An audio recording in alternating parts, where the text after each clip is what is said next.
Hi friends, welcome to cine family two. TV serial actor Gagan చిన్నప్ప ఒకప్పుడు స్టార్మా ఛానల్లో ప్రసారమైన కృష్ణ ముకుంద మురారి సీరియల్లో హీరో మురారి క్యారెక్టర్లో 1 ఇయర్ నటించి తనదైన స్టైల్లో ప్రేక్షకులను బాగా ఆకట్టుకుని తెలుగులో తన మొదటి సీరియల్తోనే మంచి సక్సెస్ను అందుకున్నారు.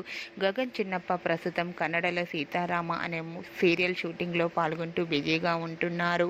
అయితే రీసెంట్గా కృష్ణ ముకుంద మురారి సీరియల్ హీరో గగన్ చిన్నప్ప తన సీరియల్ షూటింగ్ లొకేషన్ లేటెస్ట్ ఫొటోస్ను షేర్ చేశారు. ఆ ఫొటోస్లో గగన్ చిన్నప్ప వైష్ణవి షూటింగ్లో పాల్గొంటూ చూడముచ్చటైన జంటగా కనిపించారు. ఆ ఫొటోస్ చూసిన వారంతా నైస్ పిక్స్ అంటూ కామెంట్స్ పెడుతున్నారు. మీరు కూడా గగన్ చిన్నప్ప వైష్ణవి షూటింగ్ లొకేషన్ లేటెస్ట్ ఫొటోస్ను ఇప్పుడు మా వీడియోలో చూసేయండి. ఈ వీడియో మీకు నచ్చినట్లయితే మీ అభిప్రాయాన్ని మీ కామెంట్ రూపంలో తెలియజేస్తూ లైక్ చేయండి, షేర్ చేయండి. మరిన్ని ఇంట్రెస్టింగ్ అండ్ లేటెస్ట్ అప్డేట్స్ కోసం మా సినీ ఫ్యామిలీ 2 ఛానల్ని సబ్స్క్రైబ్ చేసుకోండి.